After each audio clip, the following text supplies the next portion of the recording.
Këshilla mjekësore në televizionin Kontakt. Informacione. Intervista për një jetë më të shëndetshme. Kripa përdoret në ushqimin ton në bazë ditore. Moderimi është sugjeruar gjithmonë, por shumë njerëz e teprojnë me masën e përdorimit të saj.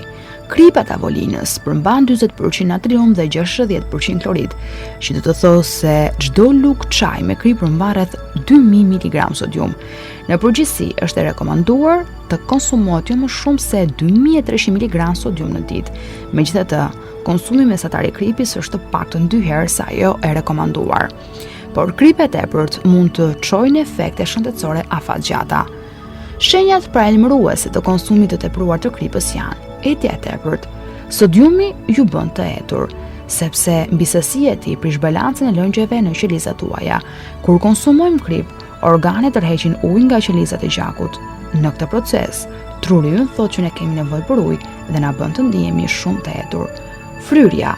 Kjo ndjenjë që keni pas konsumimit të natriumit të tepërt ju bën të ndiheni të pakëndshëm dhe ju rrit volumin i gjakut, duke bërë edhe zemrën të punojë më shumë.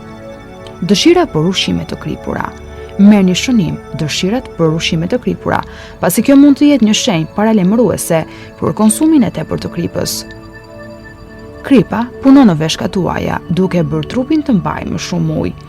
Ky ujë shtesë i ruajtur ngre tensionin e gjakut dhe vë vendosje në veshkat tuaja, arterjet, zemrën dhe trurin.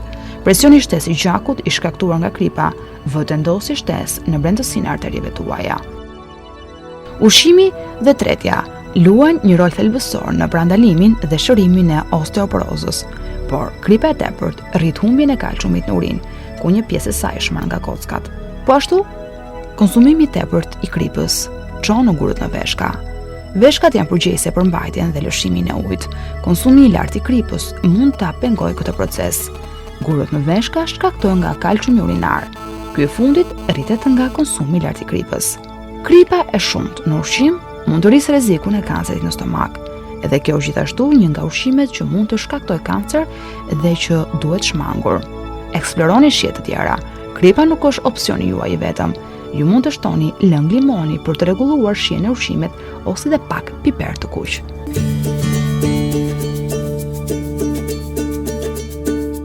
Ambienti në të cilin ndodhet fëmia, duke përfshirë llojet e stimujve dhe numrin e tyre, ndikon si dhe çfarë mëson fëmia.